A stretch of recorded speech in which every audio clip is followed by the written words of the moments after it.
Bonjour et bienvenue à vous dans ce tutoriel dans lequel nous allons apprendre la base du Python.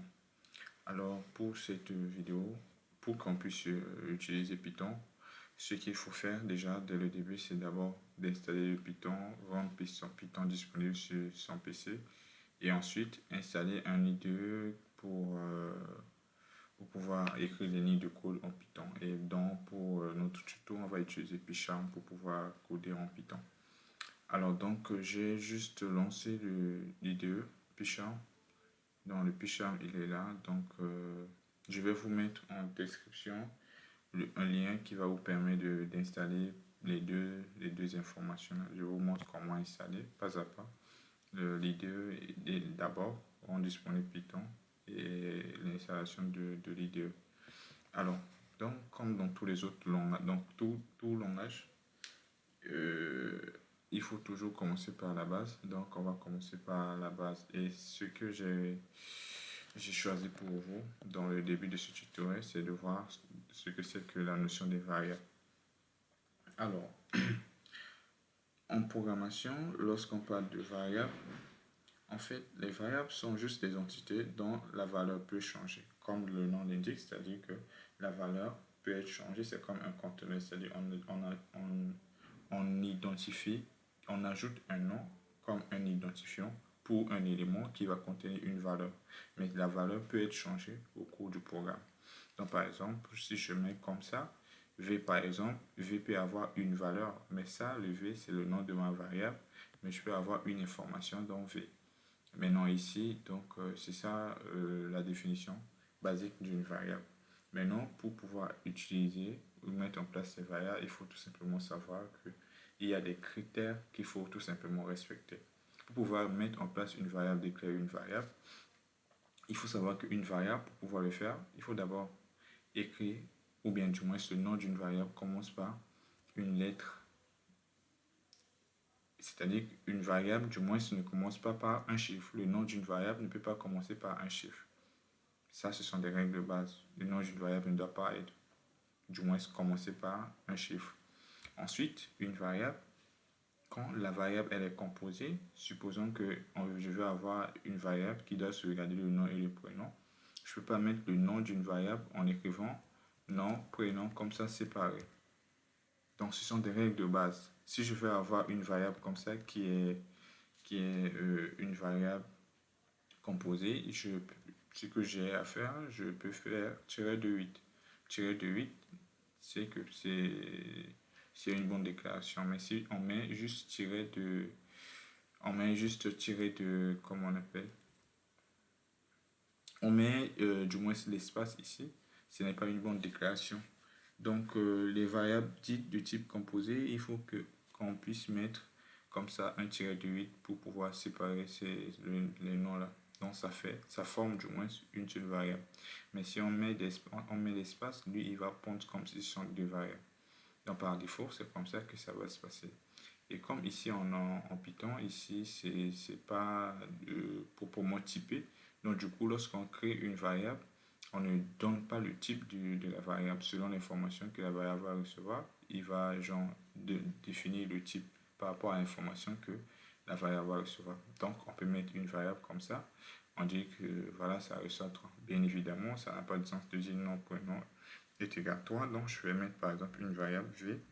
Je dis v est égal à 3. Donc je viens de mettre en place une variable v dont j'ai assigné une valeur. Donc l'identifiant, le nom de la variable, c'est v et la valeur, c'est 3. Et aussi j'ai la possibilité de pouvoir afficher et voir l'information. Donc ici on est en train de parler de ce que c'est que la variable. Donc si je fais ça, ça veut dire que c'est une valeur entière. Et si je fais genre k est égal et que je donne ça, ça veut dire quoi? Que j'ai déclaré une variable k qui est du type tout simplement chaîne de caractères. Je peux mettre aussi c et je dis voilà, c est égal à v. Donc ça veut dire que c est du type tout simplement caractère. Donc ça c'est un caractère, ça c'est une chaîne de caractères, ça c'est un entier. Donc selon l'information que nous on va donner à la variable, le type sera déterminé d'une manière automatique. Mais non, Donc, quand on écrit les variables, quand on ajoute les variables, quand on connaît ce que c'est que les variables, il faut maintenant savoir comment est-ce qu'on peut manipuler ces variables. Donc, ici, on voit qu'on peut donner une valeur à une variable en fixant l'information directement dans le programme. Donc, on fixe la valeur de la variable et donc, au fur et à mesure, ou bien du moins dans un programme concret, ça, ça n'aura pas trop d'impact et ce n'est pas forcément ce qui est recommandé, à moins que souvent il y a des informations qui ne changent pas, donc du coup on fixe l'information. Mais en général, quand on met en place un programme, c'est pour que ça puisse être utilisé par des utilisateurs finaux qui ne sont pas forcément des informaticiens. Donc, il faut leur permettre souvent de saisir et de renseigner des informations proprement dites par rapport à leurs besoins, et ainsi de suite, pour pouvoir déterminer après les résultats. Ce qui revient à dire qu'il faudrait apprendre à laisser le choix à l'utilisateur de pouvoir donner des informations qui seront ajoutées dans ces variables. C'est-à-dire que les valeurs des variables vont provenir de la saisie de l'utilisateur. Donc pour cela, on va voir quelle est la fonction qui permet de saisir ici en, en Python. Maintenant, tout d'abord, avant de saisir, du moins de faire la saisie, on va d'abord voir comment est-ce qu'on peut afficher les informations. Parce que là, pour le moment, si je lance le programme, bien évidemment, on ne va pas voir quelque chose. Ici, vous voyez qu'il n'y a aucune information. Maintenant, on va d'abord voir la fonction qui permet d'afficher avant de venir voir la fonction qui permet de saisir. Donc, pour afficher cette information, ou bien cette information, j'utilise la fonction qu'on appelle print. Donc la fonction print permet d'afficher un message à l'écran. Donc pour tout ce qui est sorti à l'écran, on utilise la fonction print. Donc je vais dire la valeur entière est, et je mets 2 points. Et ici je fais virgule et je mets le nom de la variable. Donc je dis valeur entière. Ce que je mets entre double quotes, ce serait juste le contenu qui sera affiché comme chaîne et maintenant virgule. Ça veut dire quoi? Ce qui va venir ici, ça serait un autre paramètre. Donc j'ai un paramètre, à gauche sera une chaîne et l'autre paramètre serait juste la valeur que je vais afficher.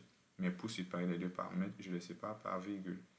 Donc si je lance, on va dire que la valeur entière est 3, c'est-à-dire cette valeur, elle est 3. Maintenant, ce que je peux faire afficher aussi la deuxième variable. La deuxième variable, ce n'est pas du moins un entier, donc je vais dire la chaîne, valeur chaîne.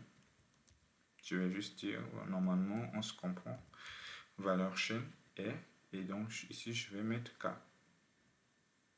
Si je mets K, il va m'afficher la valeur. Alors ici, il n'y a pas de formatage pour dire que ici on va mettre quelque chose pour dire pour les valeurs entières ou bien les valeurs chaîne. Non, non, non. Dès qu'on met virgule et qu'on met la variable, le contenu de la variable sera affiché tout simplement. Si je viens ici, je lance ce programme, vous allez voir que ici, il m'affiche la chaîne bonjour. Il m'affiche d'abord valeur entière 3, il m'affiche aussi la chaîne bonjour. Si je fais pour V aussi, et bien évidemment, on va voir que V sera affiché ici comme caractère V. Donc la fonction print permet déjà d'afficher le contenu de ces informations.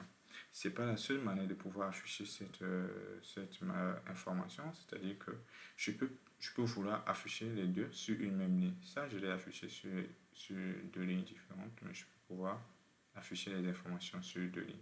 Pour cela, je peux tout simplement venir ici et je fais quoi? Je fais virgule, je mets double quote, donc j'affiche d'abord la valeur entière. Ensuite, je fais virgule. À chaque fois que je veux mettre un paramètre, je dois mettre virgule avant de mettre le deuxième paramètre. Parce que V, comme variable, c'était un paramètre. Si je veux mettre encore une autre chaîne, je mets virgule, je mets maintenant l'autre paramètre. Donc ici, je dis la chaîne est. Maintenant aussi, la chaîne, maintenant c'est K que je vais afficher. Donc K, je dois l'afficher sous forme aussi d'un paramètre. Donc ici, je vais mettre ici K. Donc ça va être quoi? Une chaîne, c'est-à-dire pour mes paramètres, virgule, la valeur qui doit être affichée ici, virgule. Ça c'est juste le formatage. Donc après, virgule encore, deuxième paramètre, du moins troisième paramètre qui est une chaîne, virgule, et puis quatrième paramètre une seconde variable encore. Donc si je lance ce programme, ce qu'il fait, c'est que dit la valeur entière est 3 et puis la chaîne est bonjour. Donc on peut afficher sur une même ligne, tout comme on peut afficher sur deux lignes différentes. Mais si on veut afficher sur une même ligne, on peut faire le formatage comme ça. C'est juste un formatage. Donc il faut savoir que chaque paramètre vient avec une virgule. Pour mes paramètres, si je veux ajouter un deuxième paramètre, je sépare tout simplement les paramètres par une virgule. Pour dire tout simplement qu'on sépare tous les paramètres par des virgules, sauf que le premier paramètre n'est pas précédé par une virgule. Maintenant qu'on a vu la fonction qui permet d'afficher l'information, et bien évidemment, ce n'est pas la seule manière de pouvoir afficher l'information, mais au fur et à mesure qu'on va avancer dans notre cours, je vais vous montrer comment est-ce qu'on peut afficher, du moins les autres manières qu'on peut utiliser pour pouvoir afficher une information. Mais déjà ça, c'est bon. Déjà, on arrive déjà à afficher l'information. Ce qui reste à faire maintenant, c'est de voir comment saisir à l'intérieur de ces variables, c'est-à-dire les manipuler et pouvoir les afficher.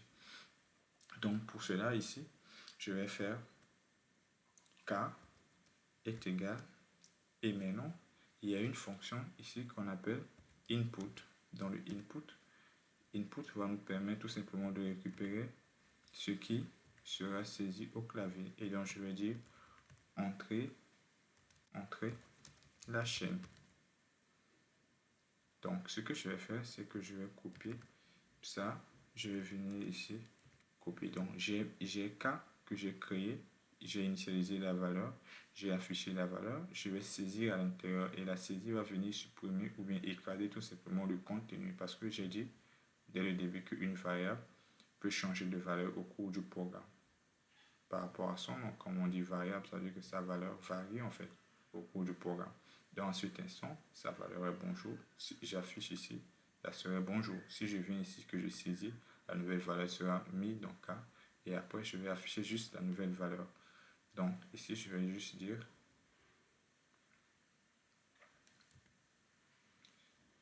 la nouvelle chaîne est K. Donc ici, la chaîne avant modification, c'est-à-dire par rapport à la valeur qui a été fixée. Et ici, quand j'affiche ici, ce serait la chaîne, mais avec la nouvelle valeur, c'est-à-dire avec la valeur qui a été saisie. Cette valeur qui a été saisie vient modifier la valeur qui se trouvait déjà dans le cas. Maintenant, donc, la fonction input permet tout simplement de récupérer l'entrée au clavier, donc tout ce qui est entrée. Et maintenant, la valeur qui sera récupérée, ça sera récupéré tout simplement sous format d'une chaîne. Donc, si je lance ici le programme, voilà, il affiche valeur entière est 3, la chaîne est bonjour, donc il affiche la chaîne bonjour. Ensuite, la fonction, il va afficher ce texte qui se trouve ici entre parenthèses comme le message pour indiquer que voilà, j'attends telle information venant de ta part. Et maintenant, c'est à moi de saisir l'information. Donc, je vais dire bonsoir. Si je tape bonsoir et que je fais entrer, il va dire la nouvelle chaîne est bonsoir. Donc, il a bien récupéré le bonsoir que j'ai saisi. Il a mis dans K et il a affiché tout simplement ici.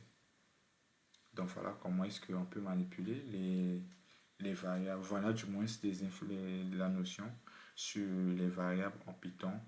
Et on a vu dans cette vidéo comment est-ce qu'on peut créer, initialiser une variable, comment est-ce qu'on peut saisir dans une variable, comment est-ce qu'on peut afficher dans une variable. Mais on va aussi voir, comme on a déjà saisi une chaîne, on va essayer de faire la même chose avec des entiers avant de pouvoir aller sur d'autres notions. Alors, pour saisir par exemple dans un entier, une variable entière du moins, et récupérer la variable entière, ce qu'il faut comprendre, c'est que, comme je l'ai dit tout à l'heure, cette fonction input permet de récupérer tout ce qui a été entré au clavier, mais sauf que ça va récupérer l'information sous forme d'une chaîne de caractères. Donc si je veux récupérer une information qui a été saisie, mais comme une valeur entière, je dois pouvoir convertir cette valeur, c'est-à-dire je fais juste un casting. Donc supposons que V, c'est ma variable entière. Donc ici, je veux saisir aussi une valeur entière, comme j'ai saisi aussi une valeur du type chaîne ici. Donc je vais juste faire ça. Je vais copier le input.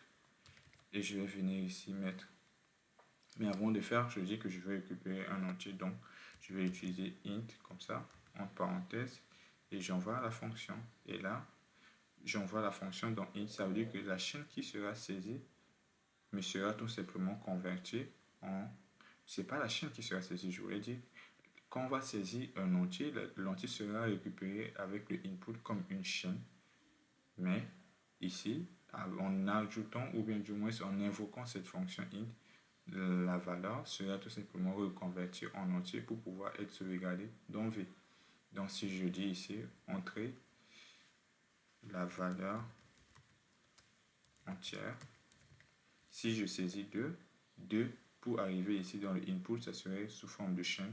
Mais pour arriver ici, ça me revient maintenant sous forme toujours de entier. Quand je dis chaîne, sous forme de chaîne, je ne veux pas dire ça va être 2, non. Je vais tout simplement dire que ça va être comme ça, 2 dans la chaîne. Et comme c'est 2 comme dans la chaîne, je peux faire un traitement informatique, du moins c'est mathématique. Et il faudrait que les doubles quotes puissent être enlevés. Et pour enlever les doubles quotes, j'utilise cette fonction int tout simplement. Voilà, donc ce qui fait que si j'affiche ici le V, la valeur, la nouvelle valeur entière est, je mets ici V, et donc la valeur que je vais saisir pour V sera affichée. Alors donc je viens ici, il affiche la valeur entière, et toi, ma chaîne, bonjour, je vais entrer la nouvelle chaîne, je vais dire bonsoir, il affiche la nouvelle chaîne et bonsoir, il me demande la valeur entière, je tape 5 et il affiche la nouvelle valeur entière et 5. Et donc, comme on arrive à récupérer les informations, par exemple, les informations qui ont été saisies, de les mettre dans les variables, de les manipuler. Vous pouvez aussi faire un autre traitement, tous les traitements mathématiques que vous avez l'habitude de faire. Je vais faire un traitement ici et maintenant un autre traitement, je vous le donne comme un exercice à faire. Et donc, comme on vient de le voir, je peux supprimer aussi tout ce qui se trouve là et je vais supprimer ce qui se trouve là. Alors, ce que je vais tout simplement faire, c'est de saisir une valeur entière. Donc, je vais dire entrer la première valeur. Donc, je vais saisir 2 valeurs entières. Maintenant, comme je l'ai dit ici, pour récupérer la valeur comme un entier, j'invoque tout simplement la fonction int. Voilà, je récupère l'information, je convertis en entier. Je fais la même chose ici. Et aussi, comme on est toujours sur la notion des variables, il faut savoir qu'on ne peut pas avoir 2 variables de même nom. Donc ici, si j'utilise K et je saisis ici dans K, ça ne va pas marcher. Du moins, ce qui va se passer, c'est que le K, le contenu qui a été envoyé ici sera tout simplement modifié dans le pire des cas, je voulais dire. Donc ici, entrer la deuxième valeur. Mais juste pour vous dire tout simplement qu'on ne doit pas avoir 2 variables qui ont le même nom dans une variable. Dans un programme, je voulais dire. Donc ici, la première valeur sera saisie dans K, ça va rester dans K, et la deuxième valeur sera saisie dans K2 et sera restée dans K2. Et donc ici, je peux faire la somme. Je dis S est égal à K plus K2. Et ce que je vais faire, je fais un print de K2. Donc je vais dire la somme est, je mets 2 points, et ici je mets virgule, je mets S. Et donc je vais entrer une valeur, première valeur, et je vais entrer la deuxième valeur, et il fait la somme. Il affiche tout simplement la somme. Donc si je viens, je vais fermer le programme, je vais mettre un peu d'espace ici, voilà. Cette erreur, c'est juste qu'il a demandé la saisir et que moi, je n'ai pas eu à saisir. Donc, je fais juste un peu d'espace ici pour que le programme, du moins l'information, puisse être beaucoup plus claire. Voilà, quand je clique ici, vous voyez que le curseur est un peu déplacé. Donc, je peux bien écrire ici. Je vais mettre ici 15. La deuxième valeur, je vais mettre 35. Et donc, il fait la somme et il dit la somme est 20. Alors, ce que je vous propose, du moins, c'est que d'écrire un programme qui va permettre de saisir 5 valeurs entières. Dans le programme va faire la somme des deux premières. Ensuite, le programme va faire le produit des 3 dernières valeurs. Et enfin, il va faire comme un résultat la différence du produit moins la somme. Le produit, j'ai dit le produit des 3 dernières valeurs et puis la somme des 2 premières valeurs. Donc, la somme des deux, le produit des 3 et puis la différence entre le produit et la somme. Et on se retrouve dans la prochaine vidéo pour corriger cet exercice et parler d'une autre notion.